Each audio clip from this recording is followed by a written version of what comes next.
Well, as the saying goes, all good things must come to an end, and sadly my time on Handmade, Britain's Best Woodworker, has drawn to a conclusion after 5 episodes. But if I'm going to look on the plus point, I can finally wear the show's lovely apron inside this workshop without giving away any spoilers.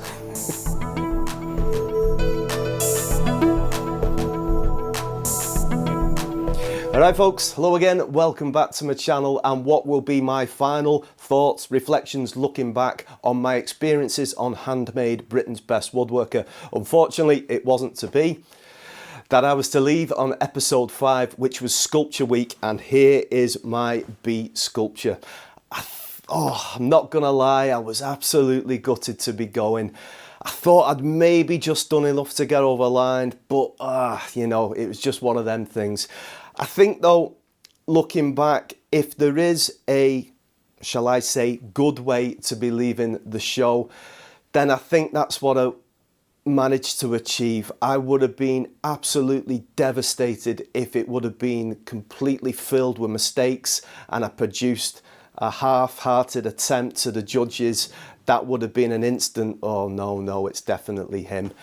I put absolutely everything into this build. I gave it my best. If I had 2 days to do it again, I don't think I'd be able to do any better. So overall, I was absolutely delighted with what I presented to the judges. Unfortunately, it just wasn't quite enough, as I say, to get me over the line and into episode 6. But that's the way it works on these shows. Now, I'm going to do a little bit of an in-depth look into how I actually created this bee, because as I've said in previous videos, in the edit you don't really get to see, and I've had quite a few questions through the social media how I managed to achieve this. So I'm going to talk a little bit more in depth about that in a minute. Just before I move on to that, I've got a little point just down there to remind me, if there is enough interest, I'd be happy to do a kind of ask me anything type video in the future. So if you have any questions you'd maybe like to ask me about my experiences on Handmade, then please leave them in the comments section, and if there's enough interest in it, then of course, yeah, I'll be happy to do that. As you will know though, we're tied up to these non-disclosure agreements, which is only fair. You know, you can't be asking me what happens in future weeks or anything, but if you want to ask specifically about me, my experiences, my builds, you know, my overall thoughts, you know, my overall experience within the show, that kind of stuff, then, you know, pop them in the comments, get in touch via any of the links in the description box, and I'd be happy to do a video doing a kind of reflection in an Ask Me Anything style, if you like. All right, if I'm not sure about some of them, I might have to send them off to the production company, and if they give me the thumbs up, then of course I'm going to answer. Right, now, I posted on Instagram, Facebook, either yesterday or today or whenever it was, that if you had any specific questions about my build, then I could try and incorporate it into this video, and I'll also give you my, you know, I'll talk you through how I built it. That's what I was going to say.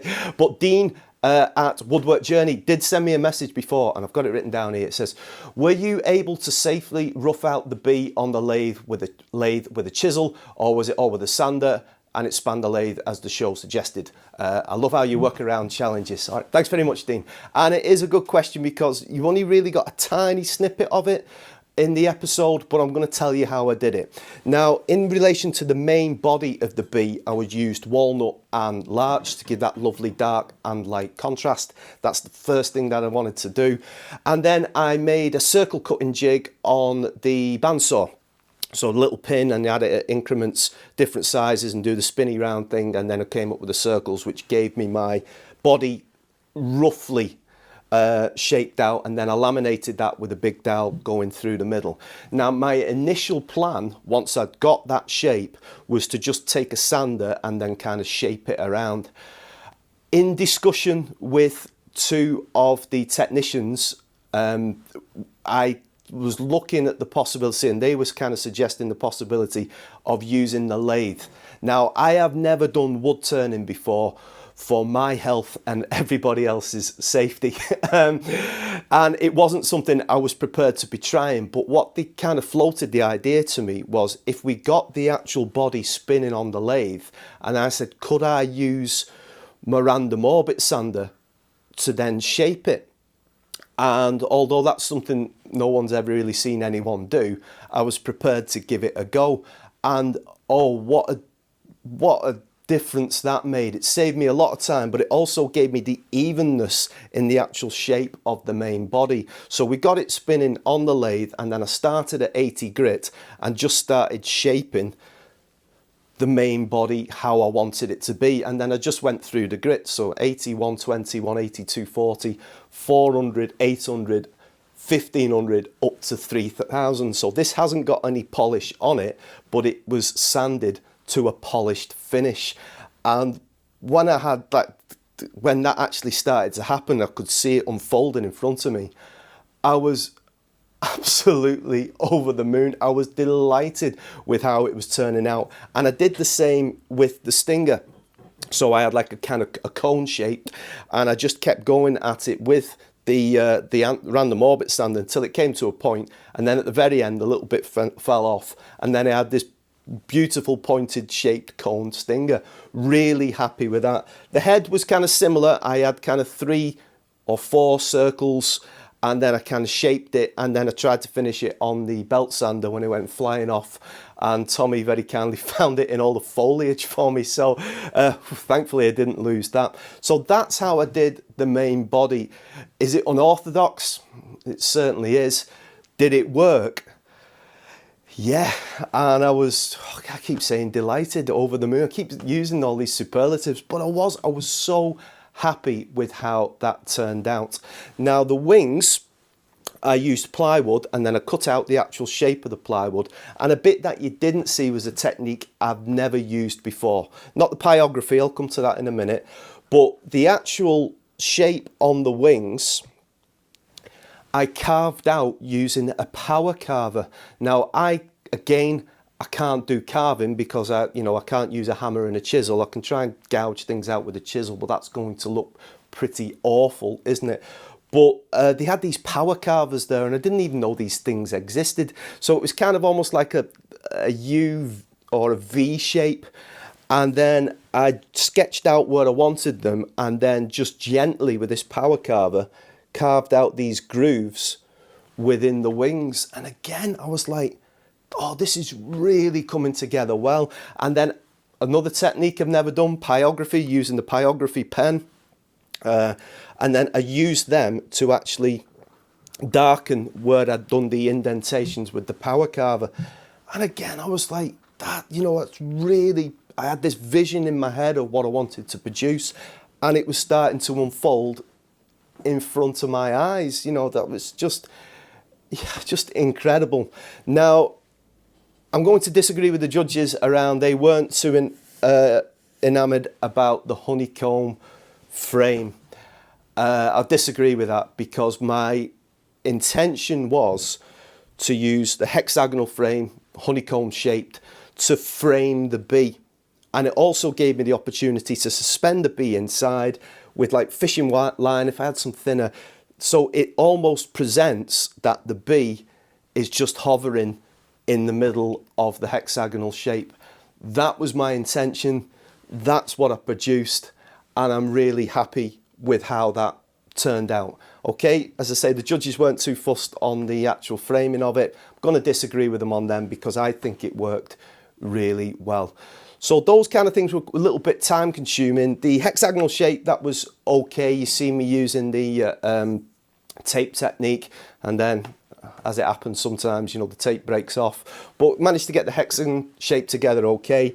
The actual body of the bee and the Stinger and the head took up a considerable amount of time, as you could imagine. All right, although the sanding worked really well on the lathe, it was quite slow to do because I didn't want to actually cut into it too much, then realise, uh-oh, I've got a problem, and start again, because I just wouldn't have had that time. And again, the wings, I had a little bit of practice with the power carver first because I'd never used it, trying to get used to it. And then cutting them in, you know, into the shapes was great. If I'd have had possibly a little bit more time, I would have liked to have done them on the back, because the thing about this sculpture is it's 360 degrees. That's what I wanted. I didn't want it to be kind of the one that you put up against the wall and you'd only look at the front. When you could actually look around it, you get to see it from a different angle, and I wanted that kind of full 360 degree experience, if that makes sense. So yeah, that was the idea, the concept I had behind the build process. Before I set off to South Wales, and you know, you had your design plans up to a certain stage, although, you know, I think I suffered with a little bit of imposter syndrome at the beginning. Didn't really think I would be making it as far at this stage to episode 5. And sculpture, I was chatting with Pam about this, I thought was always going to be my biggest challenge. Okay, it kind of reflected a little bit in the program. I'm not what you might call an artistic based person. Pam's a fantastic artist and creative ideas and stuff. I don't really have that kind of skill set in my mind to do those kind of things. But what I did do was I came up with a design concept that I thought would really fulfill the brief, and something that I'd actually be confident in doing. All right. As I did sort of say in the show, it was a little bit on the smaller side compared to the other contributors' builds. It did fulfill the criteria though, because there was a minimum size specification, which this did come in. And I know in here, having worked in this workshop for 2 years now, and been woodworking for 4 and a bit years in the style that I do, in that kind of, you know, that one-handed style. Never done any woodworking before that. I know roughly what my capabilities are within a certain time frame. So I know setting out in here, I don't overload myself with like an impossible task. So I know I can pace myself and time myself, give or take, correctly. I had a bit of a contingency in that, because when you go into work in another workshop, obviously things aren't where you'd normally be, and you're using different tools, although fantastic tools, they're different to what you're using. I had a rough idea of where I could be at, and that's where this came. So this, I think, out of the 5 builds, was my most finished or polished, if you like. I could have done it twice the size. Yeah, I could have done it twice. You know, I could have done twice the amount of circles. I could have done, you know, the body twice as thick, if you like. But I know if I'd have gone that size, I would have produced a half-finished sculpture that would have looked pretty awful. All right, so I'm realistic in my expectations of what I can do. This is realistic, in my opinion, what I could do over the 2 days, and I delivered on that, you know. And I gave it everything, I gave it my best, and for me, this is the best I can do. All right, and if I was to leave the show, which I did, then at least I can say to myself, well, I've given it everything, I've given it my best, and I genuinely was delighted with what I produced. All right, so that's where I'm at with that.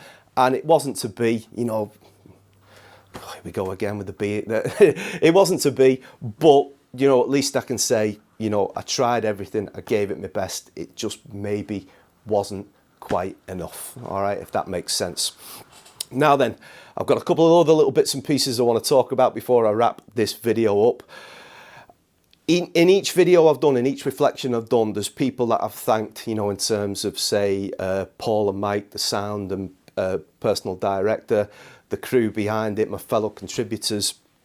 I only talked about the technicians in a vague sense, because I don't want to use people's names without their permission. Now, I have worked closely with one of the technicians in episode 1 and 2, but I don't have a direct link to speak to her, but she was absolutely amazing. In episodes 3, 4 and 5, I worked closely with a guy called Tommy, who was just, he was just such a nice guy. He was brilliant. I can't thank him enough for his patience, you know, and when I'm telling him what I'm doing, he's like, yeah, okay. All right, he was just such a lovely fella. He was so supportive. He was just so, I'd say patience is probably a really good word, and just there when I needed him, there when I needed his support, there when I needed his help. And I genuinely can't thank the guy enough, because it just really helped for me to appreciate and enjoy my experience and get to have that support when I was needed, to be there when I needed him, and to be that ear when I'm sort of verbalizing ideas and stuff. Tommy, absolute gentleman, and thank you for everything you did for me. All right. And then, all good things, must come to an end. So that is the end of my experience as a contributor on Handmade, Britain's Best Woodworker. How can I don't want you to keep you here for an hour, but I did a video before episode 1 on my channel, and I just want to probably go back to something I said on that. I presume I did. For me, it genuinely and sincerely was a once in a lifetime opportunity, and I absolutely loved every single minute of it. Be that in front of camera, be that in the big builds, be that sat around the table having my tea with my fellow contributors, be it getting to know the contributors, be it getting to know the crew. The whole experience was just fantastic. All right. To thank Plimsoll Productions and Channel 4 for, how can I say it, going out of the way to accommodate me as a disabled person. And as you know, in addition to the physical disability, not all the other disabilities are visible, shall we say, and they were just so supportive and incredible, and nothing was too much hassle for them. Hassle's not the word to use, but when there was a lot of to and fro before I went, and they were just accommodated everything that I asked, be it adapted equipment, be it support that I needed, being treatment for my ongoing issues, whilst I was there. That was a big deal as well, and they managed to do that for me, and they were very accommodating in that. So thank you to Plimsoll, thank you to Channel 4, because without you being able to accommodate all those things for me, there's no way I would have been able to have taken part in the programme, okay? So which brings me to the end of it. I will, as I say, I will do an Ask Me Anything if there's questions you'd like to ask about it. If further series were to be commissioned, would I recommend people getting involved? 100%. 100%. It'll be one of those things where you'd look back later on in life and go, I was there, I got involved, I was a part of that. All right, and it really would be one of those big moments in your life where you could look back and reflect on those experiences. That's how much of an effect it's had on me. Since coming back from, as I say, this was last summer, from a woodworking perspective, it's been a fantastic, positive reaction from me moving forward.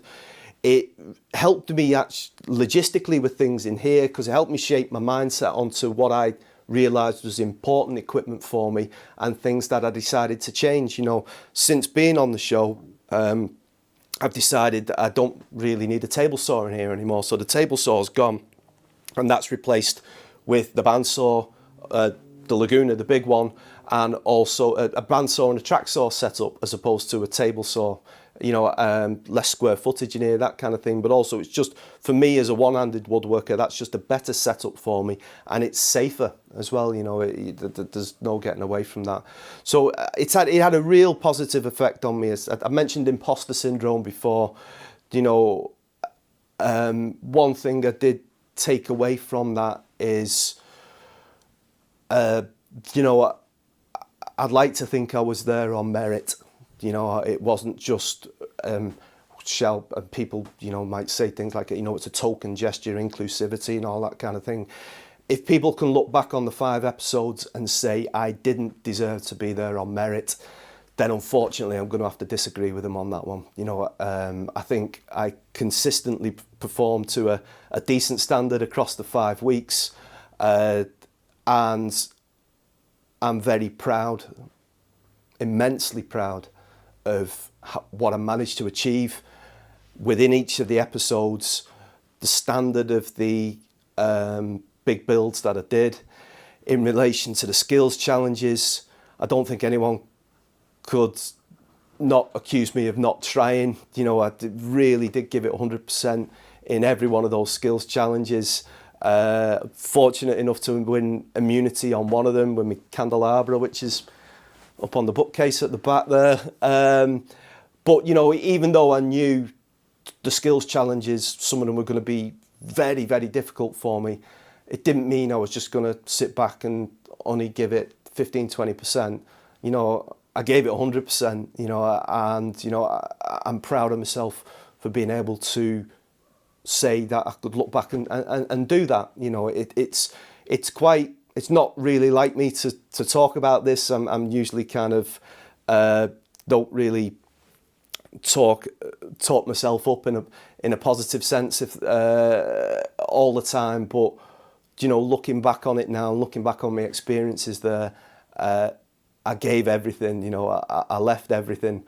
At the end of the day, and at the end of those 2 days, I had nothing left to give. You know, I physically, mentally, you know, I gave it my all. You know, and I'm really proud that I can look back and say that in all sincerity.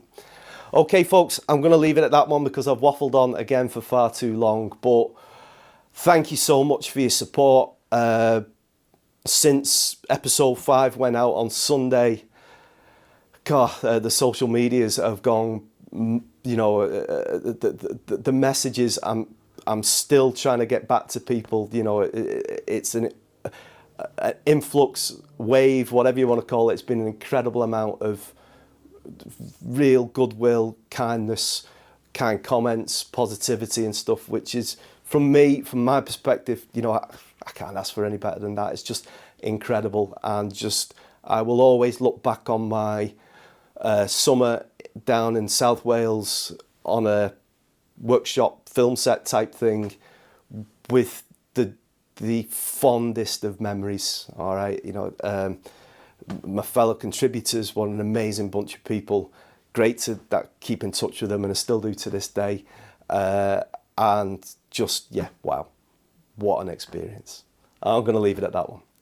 Okay, as ever, everyone, you know, take care, look after yourselves, and, you know, hope you stay around for the further YouTube content on here, and I'll see you soon. Thanks for watching.